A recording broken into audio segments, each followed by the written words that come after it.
Guys 13th week day 1 voting analysis guys. నిజంగా ఒక contestant ఎప్పుడు చూసినా టాప్ 1 టాప్ 2 లో ఉంటుంది. యథావిధిగా ఈ వీక్ కూడా అలానే ఉంది, దూసుకెళ్తుంది ఓట్లు మొత్తానికి.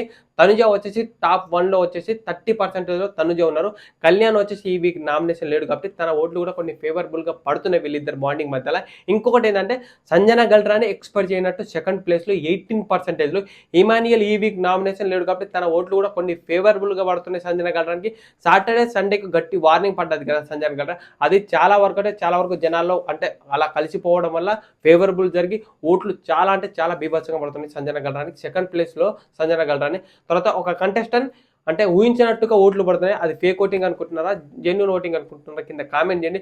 రీతు వచ్చేసి 16% లో థర్డ్ ప్లేస్ లో ఉన్నది. సంజన గల్రానికి రీతుకు జరిగిన గొడవలో కొన్ని అంటే కొందరు తనకి సపోర్ట్ చేశారు, కొందరు వచ్చి ఈమెకి సపోర్ట్ చేశారు. అలా థర్డ్ ప్లేస్ లో వచ్చేసి రీతు 16% లో ఉంది. డిమాండ్ పవన్ వచ్చేసి డెమాన్ పవన్కి రీతుకి ఓవరాల్గా 2-3% డిఫరెంట్. డెమాన్ పవన్కి 12.5% వచ్చేసి ఫోర్త్ ప్లేస్లో ఉన్నారు. చాలా అంటే చాలా వరకు ఓట్లు తగ్గింది డెమాన్ పవన్కి. ఎందుకు తగ్గిందో ఎక్స్పెక్ట్ చేయలేకపోతున్నాం, ఎందుకు తగ్గిందో కూడా అర్థం అవ్వట్లే. తర్వాత వచ్చేసి భరణి శంకర్, సుమన్ శెట్టి యథావిధిగా వీళ్ళు వచ్చేసి 11% భరణి శంకర్ సుమన్ శెట్టి ఉన్నారు. వీళ్ళు నిజంగా వీళ్ళ దాంట్లో ఎలిమినేషన్ ఉంటే, డబల్ ఎలిమినేషన్ ఉంటే వీళ్ళ ముగ్గురులో ఒక ఎలిమినేషన్ చూడబోతున్నాం. ఇంకొకటి ఏంటంటే ఒక సింగిల్ ఎలిమినేషన్ ఉంటే 100% సుమన్ శెట్టి ఎలిమినేషన్ అయ్యే అవకాశం ఉంది. లాస్ట్ వీక్ కూడా డేంజర్ వరకు వెళ్ళిపోయారు. ఓటింగ్ అనాలిసిస్ లో మొత్తం ఎలా తారుమారైపోయింది, ఓటింగ్ ఎలా బెనిఫిట్ గా పడ్డాయని దీనికి సంబంధించిన ఫుల్ వీడియో మన యూట్యూబ్ ఛానల్ అప్లోడ్ చేసి వెళ్ళి చూడండి మామ.